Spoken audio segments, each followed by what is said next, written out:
Team India మాజీ star చిన్న తలాగా అభిమానులకు సుపరిచితుడైన సురేష్ రైనా ఇప్పుడు వెండితెరపై సందడి చేసేందుకు సిద్ధమవుతున్నాడు. క్రికెట్ పిచ్పై తనదైన ముద్ర వేసిన రైనా ఇప్పుడు నటనలో తన అదృష్టాన్ని పరీక్షించుకోనున్నాడు.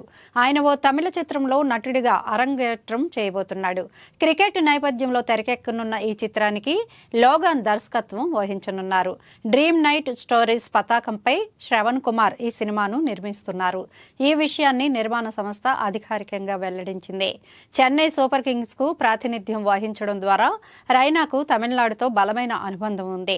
ఇటీవల చెన్నైలో నిర్వహించిన ఓ కార్యక్రమంలో ఈ ప్రాజెక్టును అధికారికంగా ప్రకటించారు. ఈ కార్యక్రమానికి క్రికెటర్ శివం దూబే హాజరై నిర్మాణ సంస్థ లోగోను ఆవిష్కరించారు. ప్రస్తుతం తన కుటుంబంతో నెదర్లాండ్స్ లో ఉన్న రైనా ఈ ఈవెంట్ లో వర్చువల్ గా పాల్గొని తన సంతోషాన్ని పంచుకున్నాడు. సురేష్ రైనా కంటే ముందే పలువురు భారత క్రికెటర్లు సినీ రంగ ప్రవేశం చేస్తున్న విషయం తెలిసిందే. ఇర్ఫాన్ పఠాన్ కోబ్రా చిత్రంలో, హర్భజన్ సింగ్ ఫ్రెండ్షిప్ సినిమాలో నటించారు. శిఖర్ ధావన్ కూడా బాలీవుడ్ చిత్రంలో మెరిశాడు. ఇక టీమిండియా మాజీ కెప్టెన్ ఎంఎస్ ధోని నిర్మాతగా మారి లెట్స్ గెట్ మ్యారీడ్ చిత్రాన్ని నిర్మించారు.